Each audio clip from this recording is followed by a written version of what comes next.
جنون سوار تھا کہ اپنا دایاں پاؤں ویرا کے پاؤں میں اڑایا۔ ایک دل خراش چیخ کے ساتھ ویرا بل کھاتی سیڑھیوں سے نیچے اتری۔ شبنم ویرا کی جانب لپکی، پاؤں مڑ چکا تھا، ریلنگ لگنے سے ماتھے سے خون کی لکیر بھی نکل آئی تھی۔ بی بی جی، شبنم اس کی جانب لپکی، گیٹ لاسٹ، باہر جائیں اور جا کر کہیں کہ دلہن کا پیر ٹوٹ گیا ہے، چھوٹے خان ہاسپٹل لے کر گئے ہیں۔ انل نے ویرا کے پاس فرش پر گھٹنوں کے بل بیٹھتے گھرا کر کہا۔ شبنم بی کو کہا تو وہ گڑبڑا کر باہر نکل گئی۔ ویرا نے بری طرح روتے ماتھے پر ہاتھ رکھا، پاؤں ہل بھی نہیں رہا تھا۔ انل، یہ کیا کیا تم نے؟ وہ روتے ہوئے اتنا ہی بول پائی۔ انل نے آگے بڑھ کر خاموشی سے اسے اپنے بازوؤں میں اٹھایا۔ ویرا کا حیرت و صدمے سے برا حال تھا، اس کے سینے پر مکوں کی برسات کر دی۔ انل، چھوڑو مجھے، پاگل ہو گئے ہو؟ تمہاری ہمت بھی کیسے ہوئی مجھے ہاتھ لگانے کی؟ ویرا حلق کے بل چلائی۔ انل تیزی سے باہر نکلا تھا، چاہتا تھا جب تک سب گھر والے ان تک پہنچے وہ ویرا کو لے کر یہاں سے نکل جائے۔ انل نے گاڑی کا دروازہ کھول کر اسے فرنٹ سیٹ پر بٹھایا اور ہلکے سے اس کے چہرے پر جھکا۔ چلاؤ مت، ہاتھ لگانے کی بات مت کرو، ٹینشن مت لو۔ ہاتھ لگانے کی بات ہے تو مستقبل میں یہ اعزاز صرف مجھے ہی ہوگا، کیونکہ تم صرف میری ہو، تمہارے قریب صرف میں ہی آ سکتا ہوں، وعدہ کرتا ہوں تم سے۔ انل نے اس کی آنکھوں میں آنکھیں ڈال کر کہا۔ اس کی جھلستی سانسوں کی تپش ویرا کو اپنے لبوں پر محسوس ہوئی تو بری طرح اپنی آنکھیں بھیج گئی۔ انل تیزی سے فرنٹ سیٹ پر بیٹھا اور زن سے وہاں سے گاڑی نکال لی۔ گاڑی اب فارم ہاؤس سے دور ہوتی جا رہی تھی۔ گاڑی کی بوجھل فضا میں ویرا کی سسکیوں کی آواز گونج رہی تھی۔ میرا جانے کی طرح خون جلا چکی ہو تم مسز ٹوبی۔ بندہ کسی سے دل لگانے سے اچھا ہے منہ پر ملتانی مٹی لگا لے، کم از کم چہرے پر گلو تو آئے گا۔ انل نے آنے والے لمحات کا سوچتے غصے میں کھولتے ہوئے دانت پیس کر کہا۔ تم میرے لیے کیا کر سکتے ہو انل؟ ویرا آنسوؤں سے تر چہرہ لیے اچانک اس کی جانب گھومی۔ پریگننٹ ہونے کے علاوہ تمہارے لیے کچھ بھی کر سکتا ہوں؟ اس کا غصیلا لہجہ اب بھی غیر سنجیدگی لیے ہوئے تھا۔ ویرا کا دل کیا کہ اس کا سر پھاڑ دے۔ تو میری شادی سائم سے ہو جانے دو۔ زہرا پھوپھی میری ماں کی تربیت پر انگلی اٹھا رہی ہے اور مجھے یہ قطعی گوارا نہیں ہے۔ ویرا نے اس کی جانب ملتجی نگاہوں سے دیکھا، اس کی آنکھوں میں پھر سے لہو اترنے لگا تھا۔ روش، ان کی خسرت اچھے سے جانتا ہوں میں۔ نایاب موم کو شروع دن سے نیچا دکھانے میں مزہ آتا ہے انہیں، اور وہ خدا نہیں ہے جن کی انگلی اٹھانے سے وہ پتھر پر لکیر ہو جائے گا۔ میں تمہیں ان کی بے جا ضد کی بھیڑ چڑھا کر اس درندے کے حوالے کر دوں؟ الو کا پٹھا سمجھا ہے کیا؟ اور وہ بھی تب جب میں تم سے کہہ چکا ہوں کہ تم سے محبت کرتا ہوں۔ تمہاری شادی صرف مجھ سے ہوگی، اینڈ دیٹس اٹ۔ وہ بولا تو بولتا ہی چلا گیا۔ ویرا نے نفرت سے اس کی جانب سے اپنا رخ موڑا تو اس نے ایک جھٹکے سے اس کا بازو دبوچ کر اپنی جانب اسے گھمایا۔ اس اچانک ابداعت پر وہ بری طرح اس سے ٹکرا کر گڑبڑا گئی۔ Don't you dear! ویرا، میرا پیشنس مت آزماؤ پلیز۔ وہ دانت پیس کر بول کر خاموش ہوا، مگر اس کی آنکھوں میں آنسو دیکھ کر اسے اپنی گرفت سے آزاد کرنا پڑا۔ وہ اسے لے کر ہاسپٹل پہنچا تو کچھ ہی دیر میں سب حویلی والے بھی ہاسپٹل پہنچ گئے۔ دوسری طرف یشم سلطان اس وقت بلیک ٹراؤزر اور ہاف وائٹ ٹی شرٹ میں لاؤنج میں پڑی کرسی کے دائیں بائیں ٹانگیں رکھے چیئر کے بیک کے اوپر چہرہ ٹکائے ہاتھ کی پشت لبوں پر رکھے کافی دیر سے نابی لبوں پر دھرانے والی مسکراہٹ کا گلا گھونٹتا بلیک پینٹ اور لائٹ براؤن شرٹ میں اریب سلیمان خان زادہ کی لیفٹ سے رائٹ پریڈ ملاحظہ کر رہا تھا، جو ماتھے پر پھولی رگیں لیے دائیں سے بائیں چکر لگا رہا تھا۔ بائیں ہاتھ میں فون تھا جو وہ دائیں ہتھیلی پر تھپ تھپا رہا تھا۔ آخر آپ مجھے بتائیں گے کہ آپ کی پرابلم کیا ہے، وہ حل ہو جائے تاکہ ہم نارمل انسانوں کی طرح بیٹھ کر ڈنر کر سکیں، کیونکہ مجھے بہت بھوک لگ رہی ہے۔ میری پرابلم تمہاری اوزی گڑیا ہے۔ اس میمی گل میں اتنی ہمت آ چکی ہے کہ اس نے گھرا کر کہتے ہوئے اپنے سینے کی جانب انگلی سے اشارہ کیا، یعنی اپنے شوہر کا نمبر بلاک کر دیا۔ Dam it! اریب نے دانت پیس کے کہا۔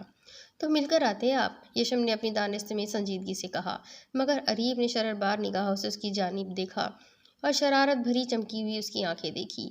اگر مل کر آتا تو یقیناً ہوش ٹھکانے لگا کر آتا محترمہ کے، اور تمہیں کیا لگ رہا ہے کہ میں ملنا نہیں چاہتا تھا؟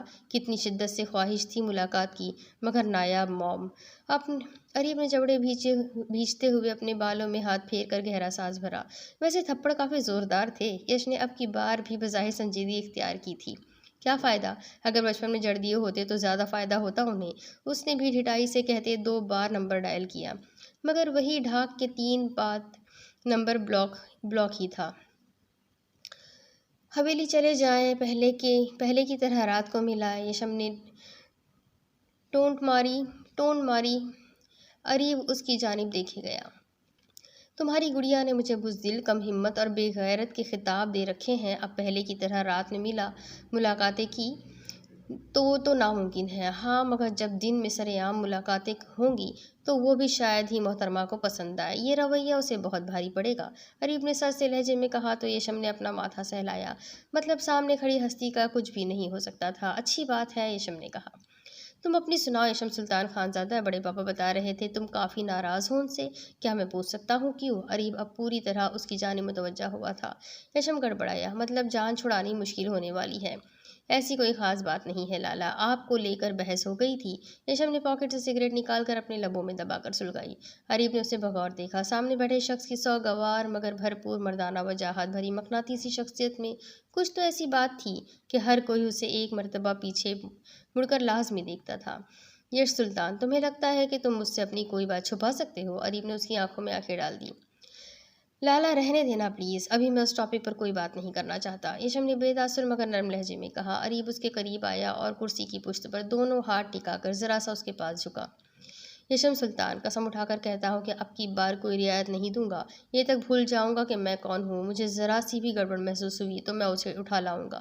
پہلے مجبور تھا کہ کچھ نہیں کر سکا، نہ کچھ کر پایا، اب ہرگز نہیں ہوں۔ اریب نے سنجیدگی سے سپاٹ لہجے میں کہا تو یشم نے گہری سانس بھری۔ میں زور زبردستی کا قائل نہیں ہوں، آپ اچھی طرح جانتے ہیں، یشم نے ناگواری سے کہا۔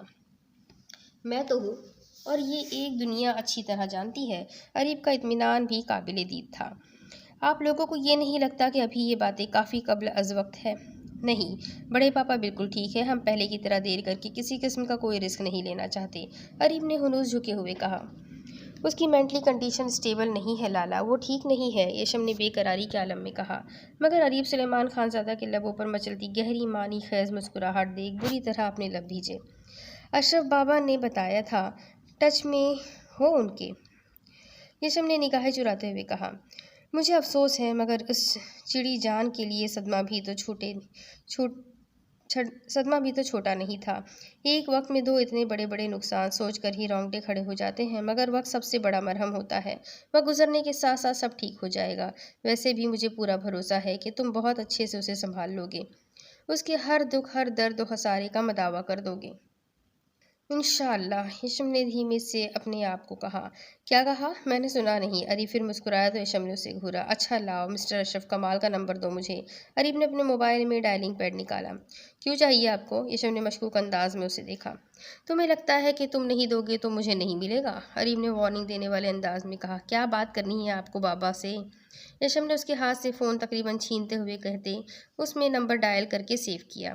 کچھ نہیں، ابھی تو بس تعزیت کرنی ہے، بعد میں ہی رشتہ جوڑنے کی بات کریں گے، اریب نے لاپرواہی سے کہا۔ اور گڑیا کی مینٹلی کنڈیشن کا ہمیں نہیں پتہ ہے، وہ تم دیکھ لینا اور اسے ذہنی طور پر تیار کر لینا پلیز، نہیں تو مجھے بھی نہیں پتہ میں کیا کروں گا۔ وہ کہتے یشم کے ہاتھ سے فون پکڑتے اس میں اشرف کمال کا نمبر ڈائل کرتے کچن کی جانب چلا گیا۔ اف، اس نے اپنے بال مٹھیوں میں جکڑے، سارے پاگل کیا اسی گھر میں اکٹھے ہونے تھے؟ یشم دانت پیس کر کہتے اس کے پیچھے کچن کی جانب چلا گیا۔ اریب نے پیچھے مڑ کر اسے گھورا۔ میں نے سن لیا ہے، اریب نے گھرا کر کہا تو یشم نے لاپرواہی سے کندھے اچکا دیے۔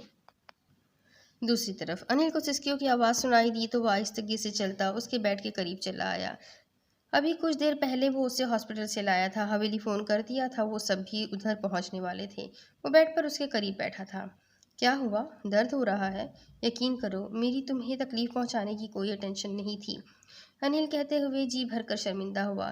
کتنی عجیب بات ہے نا مسٹر انل سلیمان خانزادہ کہ ہر مرتبہ تمہاری کوئی انٹینشن نہیں ہوتی مجھے تکلیف پہنچانے کی، مگر پھر بھی تم مجھے وہاں تکلیف پہنچاتے ہو جہاں مجھے لگتی بھی ہے اور بے تحاشا اذیت بھی ہوتی ہے۔ بھیگی آنکھیں، سرخ چہرہ، ویرا نے کاٹدار لہجے میں کہا تو انل لب بھیج کر رہ گیا۔ ویرا تم مجھے، ابھی وہ کچھ اور کہتا جب نایاب اور سلیمان کمرے میں داخل ہوئے۔ یہ کیا ہوا ہے؟ کیسے ہوا؟ تم ٹھیک تو ہو؟ نایاب اپنی بریو بیٹی کو ایسے روتے دیکھ بری طرح گھبرا گئی تھی۔ پھر سب بیت السلطان کے افراد ہاسپٹل پہنچ گئے۔ دعا زہرا اور سائم بھی موجود تھے۔ دعا زہرا کی موجودگی میں ماحول میں عجیب تناؤ اور کشیدگی کا احساس ہوتا تھا، اور اب تو سائم بھی عجیب ہی ٹون میں باتیں کر رہا تھا۔ انل نے اسے خوخار نگاہوں سے گھورا۔ ویرا کو ڈسچارج ملا تو اسی لیے سب ہاسپٹل سے گھر لوٹ آئے۔ اس کا پاؤں ٹھیک ہونے میں 5 سے 10 دن لگ گئے اور اس دوران بیت السلطان میں شادیوں کی تیاریاں اپنے عروج پر پہنچ گئیں۔ یہ 15 دن بھی تیاریوں میں کیسے گزر گئے پتہ ہی نہیں چلا۔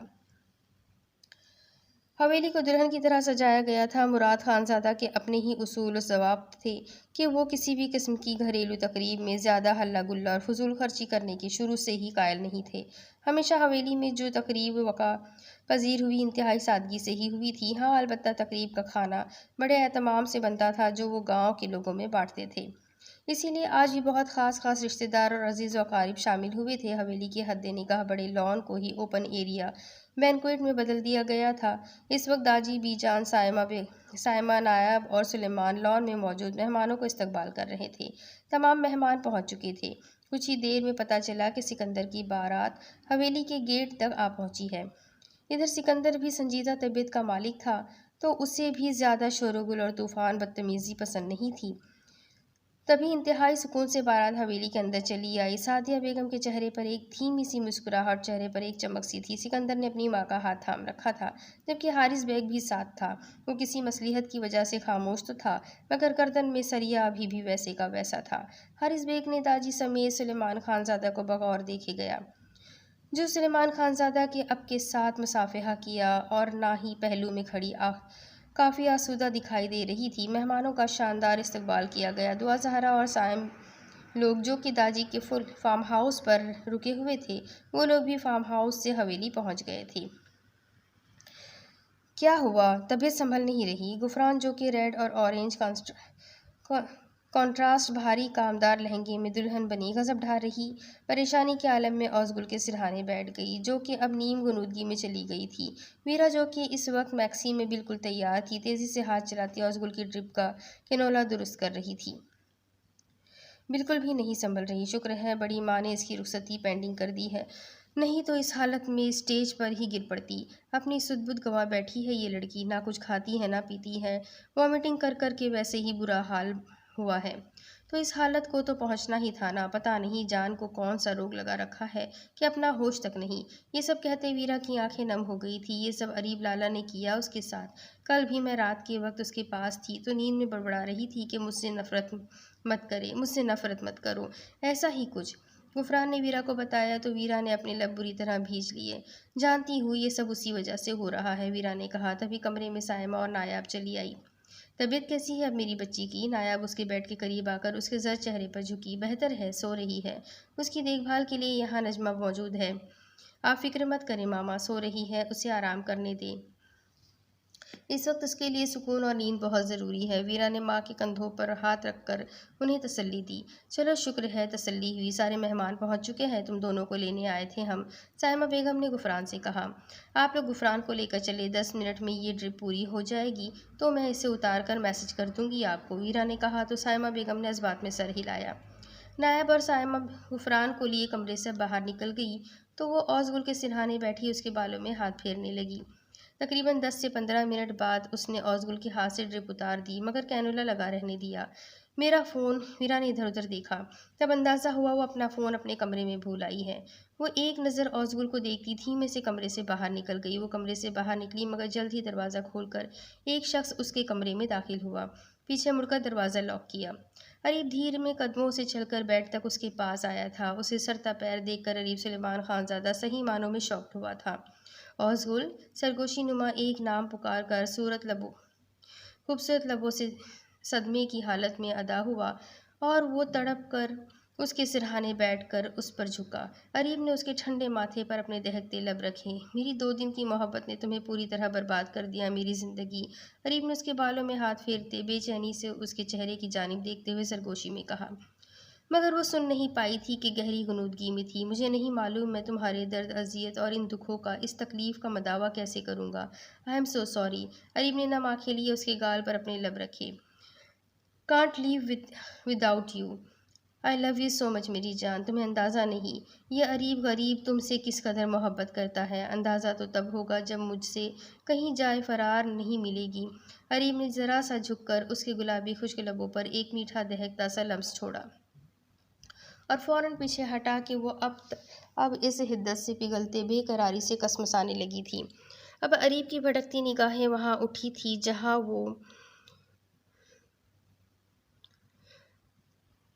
جہاں وہ اپنی ممتا سمیٹ آئی اریب کی بے صبری کی بدولت اس کے نازک سے وجود میں موجود تھی۔ اریب نے ہاتھ آگے بڑھایا اور آنکھیں بند کر کے ایک ننھی سی چھوٹی سی جان کو وہاں محسوس کرنے کی کوشش کی۔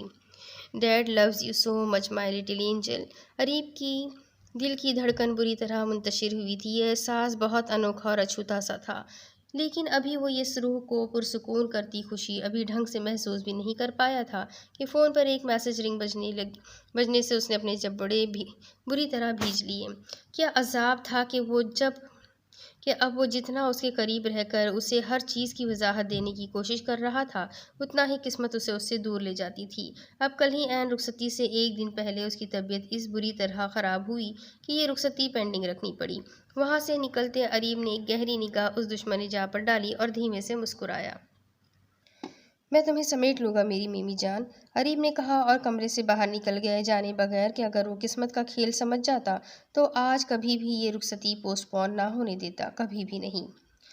یشم، اریب، سلیمان خان زادہ اور داجی اس وقت انیل کے کمرے میں موجود تھے۔ اریب داجی اور سلیمان خان زادہ کو ضروری بات کا بول کر اندر انیل کے کمرے میں لایا تھا، اور اب انیل لال انگارہ آنکھیں لیے داجی کے سامنے صوفے پر سر جھکائے زمین میں نگاہیں گاڑے بیٹھا تھا۔ داجی بالکل خاموش تھے۔ یشم اور اریب داجی کے دائیں بائیں کھڑے تھے۔ یشم نے اپنا ماتھا بری طرح مسلا، مگر کہیں نہ کہیں تسلی بھی تھی کہ معاملہ احسن انداز میں نمٹ جائے گا، جبکہ سلیمان خان زادہ خوخار سرخ نگاہوں سے چھوٹے بیٹے کو گھور رہے تھے۔ برخوردار، بہت جلدی خیال آ گیا اپنے دل کی بات بتانے کا، سلیمان خان زادہ نے کاٹ دار لہجے میں اختیار کیا۔ اب عین نکاح کے وقت وہ کیا بکواس کر رہا تھا؟ ڈیڈ، آپ لوگوں نے بھی تو کون سا اسے کسی غیر کی منگ بنانے سے پہلے مجھے بتانا تک گوارا کیا تھا۔ میں پہلے اسے منانا چاہتا تھا، وہ ناراض ہے مجھ سے۔ ان 15 دنوں میں میں نے ہر طرح سے اسے منانے کی کوشش کی، مگر وہ نہیں مانی، کچھ میری وجہ سے، کچھ اریب لالا کی وجہ سے، لیکن میں اتنا جانتا ہوں وہ محبت مجھ سے ہی کرتی ہے، تو سوال ہی پیدا نہیں ہوتا وہ کسی اور کی نہیں ہو سکتی۔ وہ بھی غصیلے لہجے میں بولا۔ اب کچھ نہیں ہو سکتا، اسی لیے عافیت اسی میں ہے، جو ہو رہا ہے اسے ہونے دو۔ سلیمان خان زادہ دہاڑے۔ میں ایک گولی آپ کی لاڈلی بیٹی کو مار کر خود کو بھی شوٹ کر لوں گا ڈیڈ۔ انیل کی بھی آواز بلند ہوئی۔ تم دونوں اپنی بکواس بند کرو، داجی نے سرد لہجہ اختیار کیا۔ انیل، تم ویرا کو یہاں سے لے جاؤ، یشم اور اریب تمہارے ساتھ آئیں گے، تم دونوں کے نکاح کی اجازت میں تمہیں دیتا ہوں۔ ادھر دعا زہرا کو میں سنبھال لوں گا۔ داجی کی بات پر سلیمان خان زادہ نے ششدر ہو کر انہیں دیکھا۔ داجی، یہ آپ کیا کہہ رہے ہیں؟ سلیمان کا لہجہ بے یقین تھا۔ صحیح کہہ رہا ہوں، وہ سائم خان زادہ ایک اچھا آدمی ہرگز نہیں ہے، کئی بری عورتوں سے تعلقات ہے، اس کے ہسپتال کے کئی غیر قانونی اور انسانی اعضاء کی اسمگلنگ میں بھی ملوث پایا گیا ہے۔ یہ رپورٹ ابھی مجھے یشم اور اریب نے دی، ثبوت کے ساتھ۔ پہلے تو وہ اس میں دلچسپی نہ ہی لیتے، مگر جب سے انیل نے ہسپتال والی بات بتائی تھی تب سے یہ لوگ انویسٹیگیشن کر رہے تھے۔ اسی لیے دعا زہرا نے ہتھیلی پر سرسوں جما رکھی ہے کہ اپنے شوہر کے لاڈلے بھائی کی بغیرت بیٹے کو ہماری بیٹی کے سر مڑ دیں۔ دعا زہرا کی بدزبانی کی وجہ سے آنکھوں دیکھی مکھی نگلنا چاہتے ہو؟ مجھے تو اب انیل کے ہسپتال والی بات بھی سچ ہی لگ رہی ہے کہ اس بغیرت آدمی سے کچھ بعید نہیں، اور دیدہ دلیری دیکھو، کیسے رعب جھاڑتے ہیں یہ لوگ، جیسے ہم نے انہیں بیٹی بیچی ہو۔ لا حول ولا قوت۔ داجی انتہائی برہم ہوئے تو سلیمان بھی بہت زیادہ پریشان ہوتے۔ داجی کے ہاتھ میں پکڑی فائل جلدی سے کھول کر دیکھنے لگے۔ داجی کے اشارہ کرنے پر وہ تینوں تیزی سے کمرے سے باہر نکل گئے۔ سلیمان اور سلطان بھی کمرے سے باہر نکل آئے۔ لیٹ ایوننگ فنکشن تھا۔ سائمہ بیگم اور نایاب اسے تھام کر اسٹیج تک لائی۔ سکندر نے ایک نگاہ اٹھا کر اس کی جانب دیکھا اور فوراً نگاہوں کا زاویہ بدل لیا۔ سکندر دھوم دھام سے غفران کو لینے آ چکا تھا۔ غفران اس سے ناراض تھی تو وہ غفران سے خفا سا رہتا۔ وہ اب تک اس سے ناراضگی ظاہر کرتی رہی، اس کے بس میں ہوتا تو وہ رخصتی بھی ابھی ہونے نہ دیتی، مگر اس کے ہاتھ میں کچھ نہیں تھا۔ اب بھی وہ بڑی شان سے اسٹیج پر اس کے ساتھ بیٹھا، انابی لبوں کو دانتوں میں دبائے بیٹھا تھا، ماتھے پر بالوں کا جال سرخ و سفید رنگت، اور چہرے پر وہ پاکیزگی بھری کشش جو بہت کم عرصے میں کسی بھی چٹان سی لڑکی کو اپنی جانب راغب کر سکتی تھی۔ غفران سر جھکائے وہی اتھل پتھل ہوتی سانسوں سے اس سے تھوڑا دور بیٹھی تھی۔ سکندر نے ایک سرسری سی نگاہ اس کے سراپے پر ڈالی اور اس کے قریب کھسکا۔ سعدیہ بیگم سکندر کے پاس بیٹھی تو اس نے غفران تو غفران گھبرا کر تھوڑی دور کھسکی۔ سکندر نے لب دبایا مگر پھر وہی اپنی عادت کے مطابق سنجیدگی کا لبادہ اوڑھے سامنے دیکھنے لگا۔ بی جان، ویرا کدھر ہے؟ نکاح کا وقت ہو گیا۔ دعا زہرا نے اسٹیج پر آ کر بلند آواز میں بی جان کو مخاطب کرتے ہوئے پوچھا تو داجی اٹھ کر دعا زہرا کے سامنے آئے۔ ویرا اور سائم کا نکاح نہیں ہوگا دعا زہرا، اس موضوع پر ہم بعد میں بات کریں گے۔ ابھی ہماری بچی کی رخصتی میں تمہاری بد زبانی یا بد کلامی کی وجہ سے ذرا بھی خلل پڑا تو یاد رکھنا آج کا دن تمہارا اس حویلی میں آخری دن ہوگا۔ اس کے بعد کبھی یہاں پیر بھی نہیں رکھ سکو گی۔ داجی نے پہلی مرتبہ بیٹی کو بے تحاشا درشتگی سے کہا کہ دعا زہرا کو تو جیسے سانپ ہی سونگھ گیا، اس لیے خاموش ہی رہی کہ داجی نے وارننگ ہی اس انداز میں دی تھی۔ مگر داجی، مجھے یہ نکاح آج ابھی اسی وقت کرنا ہے۔ کہاں ہے میری منگ؟ بلائے اسے یہاں۔ سائم نے آگے بڑھ کر داجی کے سامنے کھڑے ہوتے ہوئے بدتمیزی سے کہا تو داجی انتہائی ناگواری سے اسے دیکھنے لگے۔ ذرا تمیز کا مظاہرہ کرو لڑکے، نہیں تو ایک لمحے میں اٹھا کر حویلی سے باہر پھینکوا دیے جاؤ گے۔ اس کے لیے تو میرا چھوٹا پوتا ہی کافی ہوگا، اور اب تک تو تمہیں اس بات کا اچھے سے اندازہ ہو ہی گیا ہوگا۔ رہی بات منگ کی تو میں یہ رشتہ ابھی اور اسی وقت ختم کرتا ہوں۔ داجی کی دہاڑ پر سائم صاحب کو بھی جھاگ کی طرح بیٹھ جانا پڑا۔ کچھ ہی دیر میں کھانا کھانے کے بعد تمام رسومات کے بعد سعدیہ بیگم نے رخصتی کی اجازت چاہی۔ وہ اپنی جگہ سے کھڑا ہوا جبکہ غفران وہیں صوفے سے چپکی بیٹھی رہی۔ جب سائمہ بیگم نے آ کر اسے تھاما، چلو بیٹا اٹھو، شاباش، اپنے گھر جاؤ، سائمہ بیگم نے حد پیار اور بھری آواز سے بولی تو غفران نے لال آنکھوں سے انہیں دیکھا۔ اٹھو شاباش، وہ اسے کندھے سے لگائے اٹھاتی آگے لے کر بڑھی اور قرآن کے سائے میں سکندر کے ساتھ اسے رخصت کیا۔ وہ سعدیہ اور سکندر کے بیچ بیٹھی تھی۔ بیٹا ریلیکس ہو کر بیٹھو، سعدیہ نے اسے تسلی دی تو وہ ان کے کندھوں سے سر ٹکا گئی۔ وہ کچھ دیر کی مسافت کے بعد اسے لیے اپنی حویلی آیا اور گاڑی سے اتر کر اس کی جانب آیا، جبکہ سعدیہ بیگم جو اس کے ساتھ ہی بیٹھی تھی پہلے خود اتری اور پھر نرمی سے غفران کو تھام کر گاڑی سے باہر نکالا۔ گھر آتے ہی کچھ رسمیں کی گئی اور پھر اسے آرام کرنے کی غرض سے کمرے میں بھیجا جہاں سعدیہ بیگم اسے خود بٹھا کر آئی۔ سعدیہ بیگم نے اس کا لہنگا بیڈ پر پھیلایا اور دعائیں دے کر اسے پیار کرتی وہاں سے باہر نکل آئی۔ کمرے کا ماحول کافی فسوخیز تھا، ہر طرف پھولوں سے سجی سیج اور بیڈ پر سفید چادر پر بکھری پھولوں کی پتیاں اور سائڈ پر رکھی سینٹس کینڈلز تھی۔ ڈریسنگ ٹیبل پر پھولوں کی پتیوں سے بچھی شیٹ اور اوپر جلتی کینڈلز۔ بے حد پیارا کمرہ، جہازی سائز بیڈ۔ غفران کا کمرہ دیکھ کر ایک پل کو تو دل دھڑکا مگر فوراً خود کو کمپوز کیا جب اچانک دروازہ بند ہونے کی آواز پر وہ ہوش میں آئی۔ سامنے ہی وہ اکڑو شہزادہ چلتا اندر آیا۔ شہزادہ اس لیے کہ آج تو اس کے رنگ ڈھنگ ہی نرالے تھے۔ غفران نے اسے دیکھ کر فوراً نگاہ پلٹی اور سیدھی ہو کر بیٹھ گئی۔ وہ جس قدر حسین لگ رہی تھی اس قدر قیامت خیز ہوش ربا حسن تھا کہ اسے لگا تھا وہ ساری ناراضگی بھول کر ہر چیز کو پسے پشت ڈال کر آ کر اس کا گھونگھٹ اٹھائے گا، منہ دکھائی دے گا، اس کے حسن کی تعریف میں میٹھے بول ادا کرے گا۔ مگر وہ شاید بھول گئی تھی وہ عام بندوں کی طرح بالکل نہیں ہے، وہ اپنے نام کا ایک ہے، وہ اسٹون مین ہے جسے پگھلانے کی خواہش بیکار ہے۔ غفران نے ان سوچوں میں گم اپنا سر اٹھایا جہاں پر وہ اپنی شرٹ کے بٹن کھولتا شرٹ لیس کھڑا تھا۔ جہاں غفران نے اسے آنکھیں پھاڑے دیکھا، کیا یہ مولوی ٹائپ بندہ خود کو اتنا مینٹین رکھے ہوئے تھا؟ اس قدر شاندار پرسنالٹی کا مالک تھا، بھرپور مردانہ وجاہت کا شاہکار۔ وہ خود سے لاپرواہ سے تھا۔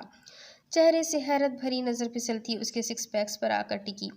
سکندر جو کہ ڈریسنگ کے سامنے کھڑا تھا خود پر نگاہوں کی تپش مڑ کر دیکھا، مگر بہت جلد غفران نے اچھے سے محسوس کیا تو اس نے اپنا رخ موڑا جس کا چہرہ شرم سے لال ہوا تھا، جبکہ وہ فوراً دوسرے کپڑے لے کر اس کی ایک ایک ادا حرکت نوٹ کرتا واش روم کی جانب بڑھ گیا۔ کیسا بدلحاظ خشک اور سڑیل شخص ہے یہ، تمیز نہیں اسے، ایک دن کی دلہن کو کس طرح ٹریٹ کرتے ہیں، بے مروت بدلحاظ بدتمیز آدمی، جانے کتنے اکڑو مرے ہوں گے جب یہ پیدا ہوا۔ سعدیہ آنٹی کیا کھا کر پیدا کیا تھا انہیں؟ خود کتنی سویٹ اور سافٹ ہے یہ اسٹون مین، لگتا ہے اپنے بابا پر گیا ہے، بدتمیز۔ ویسے آپس کی بات ہے غفران، یہ سکندر اعظم اتنا ڈیشنگ انسان ہے، واہ! اس نے دل ہی دل میں اسے شاندار لقب سے نوازا۔ سوچ کر سر مزید جھکا گئی جبکہ لبوں پر ایک مسکان تھی، مگر یہ مسکان زیادہ دیر ٹھہر نہ سکی جب وہ باہر آیا۔ اٹھ کر چینج کر لو، تھک گئی ہوگی، ایسے بے تاثر اور روکھے لہجے میں کہا گیا تھا کہ غفران کا حلق تک کڑوا ہو گیا۔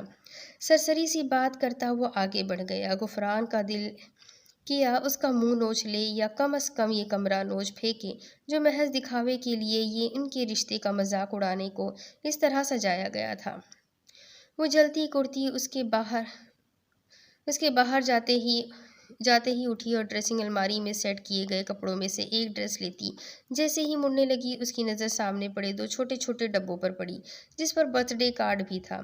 غفران کی آنکھیں حیرت سے پھیل گئی۔ آج تو اس کا برتھ ڈے تھا، تو کیا اسے معلوم تھا؟ کیا یہ گفٹ اس کے لیے گئے تھے؟ اس نے تجسس کے مارے وہ ڈبے اپنے مہندی لگے کپ کپاتے ہاتھوں سے اٹھائے اور انہیں بہت احتیاط سے کھول کر دیکھا۔ ایک میں نفیس سا ڈائمنڈ بریسلیٹ تھا اور دوسرے میں ایک گولڈ پینڈنٹ تھا۔ وہ گہرا مسکرائی۔ اس دلکش مسکراہٹ نے اس کی آنکھوں میں چمک پیدا کی۔ اس خشک آدمی سے اب وہ ہر امید توقع چھوڑنے لگی تھی۔ غفران ابھی وہیں کھڑی تھی جب اچانک قدموں کی آہٹ پر وہ بری طرح گڑبڑائی۔ فوراً وہ چیزیں وہیں رکھ کر مڑی جبکہ وہ کمرے میں آ کر ٹھٹک کر رکا۔ تم فریش نہیں ہوئی؟ سکندر نے اسے اسی حلیے میں دیکھ کر کہا۔ تو غفران جو اسے ہی دیکھ رہی تھی فوراً ہوش میں آئی۔ انسان ہوں، کوئی مشین تو نہیں جو یوں گئی اور یوں آ گئی۔ ہر ایک کو اپنے جیسا مشین خشک مت سمجھا کرے۔ وہ کہہ کر وہاں رکی نہیں بلکہ آگے بڑھ گئی جبکہ سکندر نے ایبرو اچکاتے ہوئے اسے دیکھا۔ ماشاء اللہ، زبان وافر مقدار میں ملی ہے جہیز میں، وہ بولتا ہوا آگے بڑھا جب وہ واش روم کے دروازے پر ٹھٹک کر مڑی۔ اب اسی زبان کے ساتھ ساری عمر گزارا کرنا، وہ بے نیازی سے کہتی آگے کو بڑھی۔ سکندر نے ایک نظر اس کے سراپے پر ڈالی اور بیڈ سے وہ پھول ہٹانے لگا۔ کچھ ہی دیر میں وہ ایک سفید سے رنگ کے ہلکی کڑھائی والے ڈریس میں باہر آئی جس کے نیٹ کے بازوؤں میں اس کے چاندی کی طرح دمکتے بازو جھلک رہے تھے اور وہ لال دوپٹہ شانوں پر صرف نام کا ہی جھول رہا تھا۔ وہ اپنے آپ سے بے خبر بکھرے بالوں میں آ کر بیڈ پر بیٹھی۔ ایک میٹھی اور تیز خوشبو سکندر کے نتنوں سے ٹکرائی تو وہ گہری سانس خارج کر گیا۔ غفران نے اسے ایک نظر دیکھا جو چھپا رستم اس کے برتھ ڈے کا گفٹ بھی لے کر رکھ چکا تھا، مگر ظاہر ایسے کروا رہا تھا جیسے اسے اس کی کوئی پرواہ ہی نہ ہو، جیسے وہ ہر چیز سے انجان ہے، جیسے وہ اس کے لیے کوئی معنی نہیں رکھتی۔ کچھ ہی دیر گزری تو پورے 12 بجے غفران کے موبائل پر نوٹیفیکیشنز ٹون بجنے لگے۔ غفران نے فون تھاما اور اس کے لبوں پر مسکراہٹ گر گئی۔ جس کو سامنے والے نے ناگواری سے دیکھا وہ پوری طرح اس کی تھی، اس پر اسی کا حق تھا، لیکن پھر بھی وہ اسے ایک دوسرے کو سمجھنے کا موقع دینا چاہتا تھا۔ مگر اس وقت اس فون کی مداخلت سکندر کو انتہائی ناگوار گزر رہی تھی۔ محترمہ، نیند آ رہی ہے مجھے، تو بہتر ہوگا آپ اپنا یہ فون ایک طرف رکھو اور چپ چاپ سو جاؤ۔ ویسے بھی مجھے یہ لیٹ نائٹ تک یوز کرنا بالکل پسند نہیں ہے، سکندر نے ناگواری سے کہا تو غفران کا دماغ ہی گھوم گیا۔ مجھ پر کوئی فضول کی پابندی لگانے اور بے تکی رعب جھاڑنے کی ضرورت نہیں سکندر اعظم۔ میں شٹ اپ غفران سکندر حارث بیگ، میرا نام سکندر اعظم نہیں ہے، میرا نام سکندر حارث بیگ ہے۔ تمیز کا مظاہرہ کرتے ہوئے مجھے فضول کے نام سے بلانے سے پرہیز کرو۔ بالکل، مجھ پر بھی بے تکے اور فضول حکم چلانے کی ضرورت نہیں ہے، کمپرومائز کرو ورنہ۔ وہ پوری طرح جملہ مکمل بھی نہ کر پائی تھی جب وہ دہاڑا، ورنہ کیا؟ ایک بات یاد رکھنا، یہاں سے جانے کی دھمکی نہ دینا، نہ ہی کوئی فضول بات کرنا، برداشت نہیں کروں گا۔ اب یہاں میرے بیڈ روم میں پہنچ ہی چکی ہو تو باہر جانے کا سوچنا بھی مت، کیونکہ مجھے اپنی عزت اور غیرت کی حفاظت کرنا اچھی طرح آتی ہے۔ ٹانگیں توڑ دوں گا تمہارے اگر کچھ الٹا سیدھا سوچا بھی۔ سکندر نے اسے بازو سے جکڑ کر اپنی جانب کھینچا تو وہ توازن برقرار نہ رکھتے کٹی ڈال کی طرح اس کی کشادہ چٹانی سینے سے آ ٹکرائی۔ غفران کے دل کی دھڑکن منتشر ہو گئی۔ گہرے سانس بھرتی اس نے اپنی آنکھیں زور سے بند کر لی۔ سکندر مہارت سے اس کی لرزتی کپکپاتی پلکوں کا رقص دیکھے گیا اور ہولے سے اس کے چہرے پر پھونک مارتا پرے ہوا اور باہر نکل گیا جبکہ وہ اس کی حرکت پر دم بخود سی وہیں ایک جگہ بیٹھی رہ گئی۔ نہایت بے تکا فضول انسان ہے یہ، پاگل پھٹے منہ۔ وہ خود بڑبڑاتی کمفرٹر تان کر لیٹ گئی اور جلد ہی نیند کی وادیوں میں اتر گئی۔ جبکہ وہ کچھ ہی دیر بعد واپس آیا اور اسے دیکھا جو میٹھی نیند سو رہی تھی۔ سکندر بیڈ پر نیم دراز ہوا، کروٹ بدلی اور ذرا سا اس کے قریب جھکا۔ نک چڑھی رئیس زادی، وہ اسے دیکھ کر مسکرایا اور جھک کر اس کے کان میں سرگوشی کی۔ شادی مبارک میری محرم، امید ہے کہ میری قربت تمہیں پسند آئے گی، وہ اس کی کن پٹی پر لب رکھتا ہوا بولا اور سیدھا ہو کر اپنی آنکھیں سکون سے موند لیے۔ دوسری طرف ویرا اپنے کمرے میں فون لینے آئی تھی۔ فون دراز میں سے اٹھا کر پیچھے مڑی تو جویلری باکس کے پاس اس کی پاس جیب پڑی تھی۔ ویرا نے پائل اٹھائی اور زمین پر جھکی۔ وہ دھیمے شکستہ قدموں سے چلتا اس کمرے میں داخل ہوا جہاں وہ ہاف وائٹ اور سرخ رنگ کی میکسی میں کرلی بالوں کی آبشار کمر پر بکھیرے زمین پر بیٹھی اور اپنے پاؤں میں پائل باندھ رہی تھی۔ وہ اس کے قریب آ کر کھڑا ہوا تو اس نے پلکوں کی جھالر اٹھا کر اوپر دیکھا۔ آنکھیں اوپر اٹھی اور اس کا دل دھک سے رہ گیا۔ وہ تیزی سے اٹھ کر اپنی جگہ پر اس کے سامنے کھڑی ہوئی تھی۔ چلے جاؤ یہاں سے، میں اس وقت نہ تمہاری شکل دیکھنا چاہتی ہوں نہ کوئی بحث کرنا چاہتی ہوں۔ وہ گھرائی اور بے دردی سے اس کی جانب سے اپنا رخ موڑ لیا، مگر وہ پینٹ کی پاکٹس میں ہاتھ ڈالے اس کے ہوش ربا سراپے پر نگاہیں گاڑے کھڑا تھا۔ جانتی ہو، جب آوارگی ایک مقام پر آ کر تھم جائے تو اسی مقام کو اپنا آغاز اور انجام بنا دیتی ہے۔ میری آوارگی کا بھی تم وہ نقطہ پر کار ہو جسے سورج مان کر میں اپنی ساری زندگی تمہارے گرد گردش کر سکتا ہوں۔ عشق کرتا ہوں تم سے، بولو اب بھی کسی اور سے نکاح کرو گی؟ اس نے بھاری بوجھل گمبھیرتا سے بھرپور آواز میں کہا تو وہ سرتا پا شمع کی طرح سلگ اٹھی۔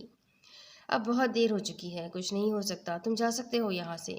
وہ اذیت کی جانے کون سی انتہا پر تھی، گلے میں اٹکے پھندے کے باوجود بمشکل ہی بول پائی۔ تم صرف اور صرف مجھ سے محبت کرتی ہو تو کسی اور کی کیسے ہو سکتی ہو؟ میں یہ نکاح نہیں ہونے دوں گا، وہ دہاڑا تھا۔ بہت جلدی کی محبت جتانے میں خانزادہ صاحب، ابھی کچھ سال اور ٹھہر جاتے، جب میرے 2-3 بچے ہوتے تو تب کرتے نا یہ اظہار۔ اس نے خفیف سا طنز کرتے جس آگ میں وہ خود جھلس رہی تھی اسی بھٹی میں اسے بھی جھونکنا چاہا۔ یو شٹ اپ، تم سب کچھ اچھی طرح جانتی ہو۔ شکر ہے میں یہاں آیا اور یہ سب ہوا، نہیں تو مجھے کبھی پتہ نہیں چلتا کہ آخر میں چاہتا کیا ہوں۔ اور اب تم صرف یہ میری چاہت ہو، سنا تم نے؟ اس نے قریب آ کر اسے بازو سے دبوچا۔ جاؤ یہاں سے، اس کی آنکھوں میں دیکھ کر گررائی۔ تب اس نے آخری داؤ کھیلا۔ مجھ سے محبت کرتی ہو نا؟ تمہیں کسی اور کا ہوتے نہیں دیکھ سکتا۔ ہر مرتبہ تمہیں نے مجھ سے کہا کہ تم میری خاطر اپنی جان دے سکتی ہو، مجھے آج یہ جان ہی چاہیے، تمہیں آج میری خاطر مرنا ہوگا۔ اس نے پراسرار لہجے میں کہتے اپنی پاکٹ سے ایک براؤن شیشے کی چھوٹی بوتل اپنی ہاتھ پر نکال کر رکھی اور اس کے آگے ہتھیلی پھیلائی۔ محبوب کے ہاتھوں مرنا پسند نہیں کرو گی؟ یہ زہر نہیں پیو گی خانی؟ انل نے آنکھوں میں ایک پراسرار سی چمک لیے اس سے کہا۔ سامنے والی نے ایک نظر اسے دیکھا اور دوسرے ہی لمحے وہ بوتل اٹھا کر اسے کھول کر اس نے موجود تمام محلول اپنے حلق میں انڈیل لیا، جبکہ اب وہ کھل کر مسکرایا جسے وہ جانتا تھا وہ ایسا کر گزرے گی۔ وہ جانتا تھا وہ اس کے لیے کچھ بھی کر سکتی ہے۔ کچھ ہی لمحوں میں وہ چکراتا سر لیے اس کے سامنے زمین بوس ہو گئی اور وہ بے حس یوں ہی پراسرار مسکراتا رہا۔ وہ زمین پر گھٹنوں کے بل جھکا اور اس کے چہرے سے اس کی کرلی بال ہٹائے۔ پاگل، بے وقوف لڑکی، وہ گہرا مسکرایا۔ ویرا، ویرا، انل نے اس کا چہرہ تھپتھپایا تو اس نے خمار بھری آنکھیں کھول کر اسے دیکھا، پہلے مسکرائی اور پھر نشے میں قہقہہ لگا کر ہنس پڑی۔ انل نے اس کی کمر کے گرد بازو حمائل کر کے بمشکل اسے اپنے سہارے کھڑا کیا۔ رات کے تقریباً 8 بج چکے تھے۔ بہت غیر متوقع طور پر وہ پوری طرح اس کی بننے کو اس کی باہوں میں موجود تھی۔ کل رات انل نے جیسے جلتے کوئلے پر گزاری تھی، آج اتنا ہی سرور رگوں میں اترنے لگا تھا۔ وہ تو بس اسے یہاں سے لے جانا چاہتا تھا، مگر آج جو اسے بے ہوش کرنے کو اس نے ایک داؤ کھیلا تھا، اسے آزمایا تھا، اور ویرا نے بغیر سوچے سمجھے جو بظاہر اس سے وہ زہر لے کر اپنے سینے میں اتارا تھا، تو اس بات نے اسے جیسے اس کا زر خرید غلام بنا دیا تھا۔ ویرا نے اسے پوری طرح جیت لیا تھا۔ اب ساری عمر اس کی اسیری میں بھی گزارتا تو اس کی محبت کا قرضدار ہی رہنا تھا۔ انل نے اسے اپنے سینے سے لگا لیا۔ موسم اچھا خاصا بدل چکا تھا اور فضا میں بے تحاشا خنکی کا احساس تھا۔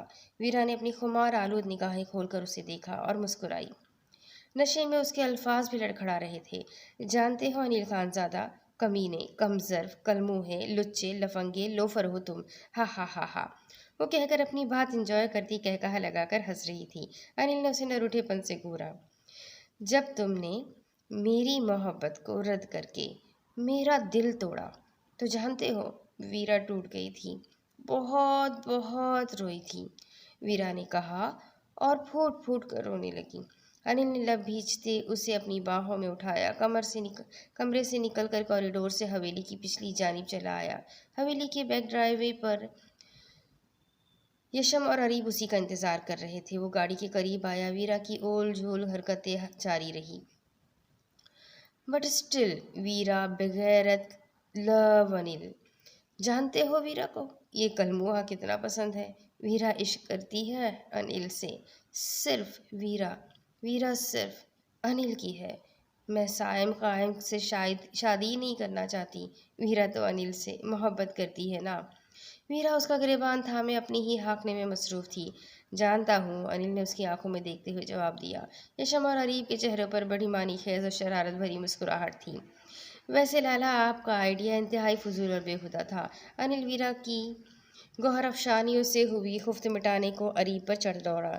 تو پھر مشورہ کیوں مانگا تھا چھوٹی سرکار؟ اگر اسے یہ ڈوز نہ دیتے تو تمہاری اماں ہنگامہ کھڑا کر کے سب کو اپنی جانب متوجہ کر لیتی، تمہارے ساتھ جانے کو تیار ہو جاتی۔ اس بات پر بھی شاید اعتبار نہ کرتی کہ اس کی اجازت تمہیں داجی نے دی ہے۔ اریب نے سینے پر ہاتھ باندھ کر اطمینان سے کہا۔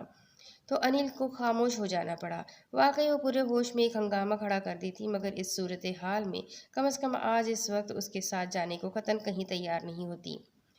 انل، مجھے وہ سائم ٹھرکی زہر لگتا ہے، اس کی آنکھیں غلاظت کا ڈھیر ہے۔ انل، مجھے اس سے شادی نہیں کرنی۔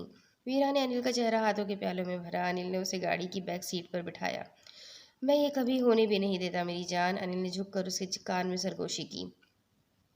وہ کھلکھلا کر ہنس دی۔ انل نے دور ہونا چاہا، مگر ویرا نے ہنوز اس کی شرٹ کا کالر اسے اپنی مٹھیوں میں دبوچ کر رکھا۔ اریب ڈرائیونگ سیٹ پر بیٹھا، یشم نے اس کے ساتھ والی سیٹ سنبھالی۔ اریب نے گاڑی سٹارٹ کر کے وہاں سے نکالی۔ انل اب اس کی جانب متوجہ تھا۔ انل، وہ دعا نور، وہ اچھی لڑکی نہیں تھی، وہ کتی، کمینی، حرام خور، بلڈی۔ اس سے پہلے ویرا اپنے لبوں سے ایسے الفاظ اور ادا کرتی کہ انل کو کہیں چھپنے کی جگہ نہ ملتی۔ انل نے سختی سے ویرا کے لبوں پر ہاتھ رکھ دیا۔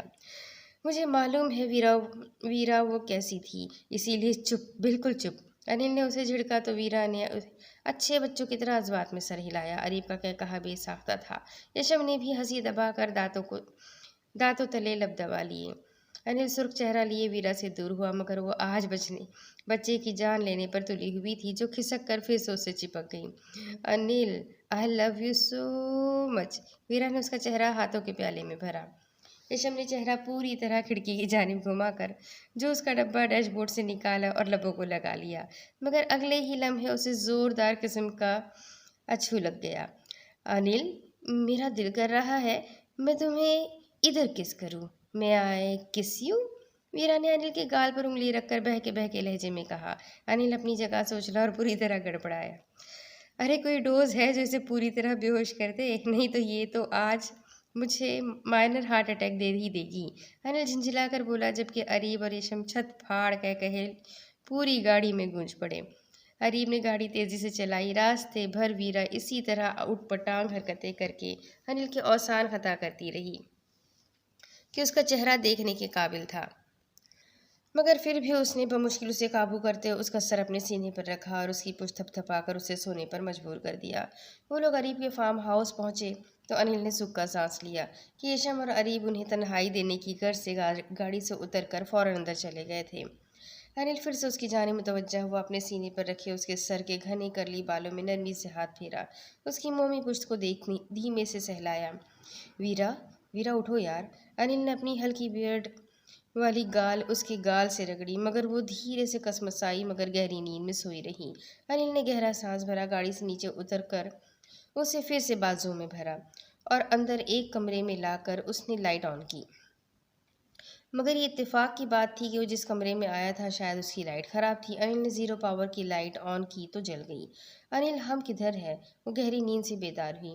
ارے میں تو ہوا میں اڑ رہی ہوں، میں ایک پرندہ ہوں۔ ویرا خود کو ہوا میں جھولتے محسوس کر کے ایک ہاتھ سے اپنا دوپٹہ ہوا میں لہرانے لگی۔ ہاں، خون آشام چمگاڈر ہو تم تو، اڑنا تو ہے ہی، انل جل کر بولا۔ اوہ یس، میں بیٹ وومن ہوں، سمجھے؟ وہ دونوں ہاتھ ہوا میں لہرانے لگی۔ انل نے اسے نیچے اتارا۔ وہ بری طرح لڑکھڑائی۔ انل نے اسے کمر سے تھام کر اپنے سینے سے لگا لیا۔ دونوں کی دل کی دھڑکن منتشر ہوتی ایک ہی لے پر دھڑکنے لگی۔ ویرا نے اپنا ماتھا انل کے دائیں گال پر ٹکا رکھا تھا۔ ایک گہری سانس بھر کر انل نے اس کی دل پذیر خوشبو اپنی روح میں اتاری۔ وہ بہت ہوش ربا سراپے کے ساتھ اس کی باہوں کے گھیرے میں موجود تھی۔ اب دل نہیں کر رہا مجھے کس کرنے کو؟ انل نے اس کے کان میں سرگوشی کی۔ ویرا ہنس دی اور اس بات میں سر ہلایا۔ Then do it. سانسیں مدھم پڑنے لگی۔ ایک نرم و گداس وجود باہوں میں بھرے وہ بری طرح بہکنے لگا۔ ویرا اپنے پاؤں پر اونچی ہوئی اور اس کے گال پر اپنے نرم موم سے لب رکھے۔ انل نے مسرور ہو کر اپنی آنکھیں بند کر لی۔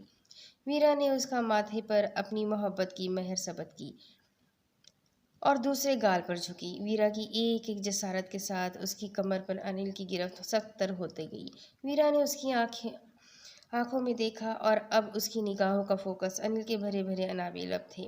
انل کے رونگٹے کھڑے ہو گئے۔ ابھی یہ سب ٹھیک نہیں تھا۔ وہ ہوش و حرو سے بیگانہ تھی تو انل تو اپنے پورے ہوش میں تھا، پھر کیوں اسے روک نہیں رہا تھا؟ جذبات کی رو میں بہہ کر وہ کیوں ایسا کام کرتا کہ صبح دونوں کو ایک دوسرے سے نگاہیں چراتے ہوئے شرمندہ ہونا پڑتا؟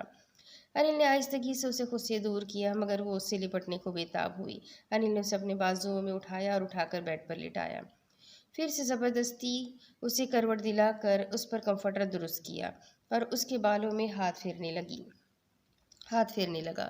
وہ جلدی مسکراتی ہوئی گہری نیند کی وادیوں میں اتر گئی تو انل کمرہ لاک کرتے ہوئے فوراً کمرے سے باہر نکل آیا۔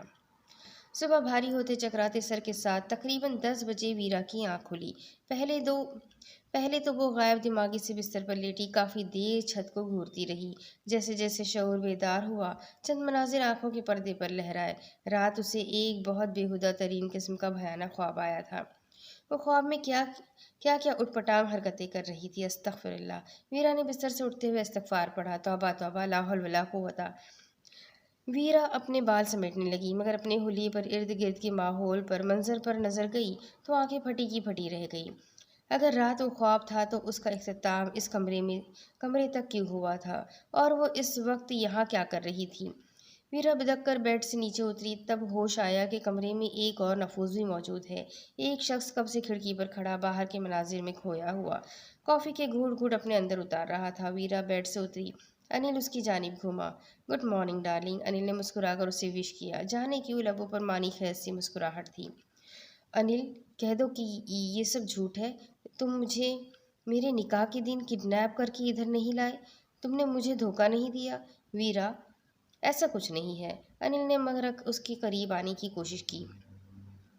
حویلی میں کتنا ہنگامہ ہوا ہوگا، زہرا پھوپھو نے میری ماں کا جینا حرام کر دیا ہوگا، سب کو لگا ہوگا کہ میں اپنے کسی آشنا کے ساتھ بھاگ گئی ہوں۔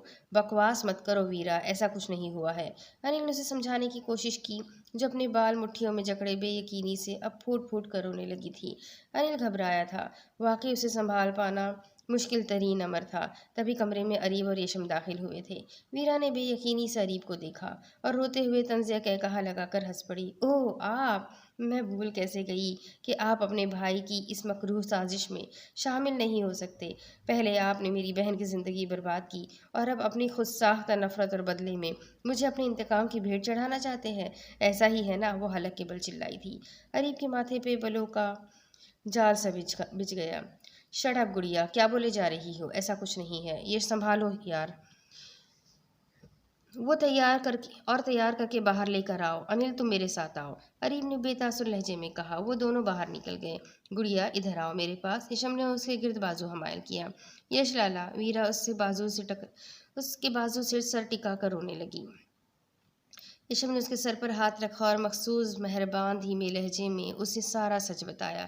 وہ سائم اپنی کزن کی طرح ہی ایک غلیظ اور گھٹیا انسان ہے، اسی لیے یہ فیصلہ داجی کا تھا۔ انہوں نے رات سب کو سنبھال لیا ہوگا۔ نایاب موم کو کوئی کچھ نہیں کہے گا۔ تمہارا نکاح ابھی انل سے ہوگا، یہ داجی اور چھوٹے پاپا کا ہی فیصلہ ہے، یشم نے اسے سمجھایا۔ ویرا نے بے یقینی سے اسے دیکھا۔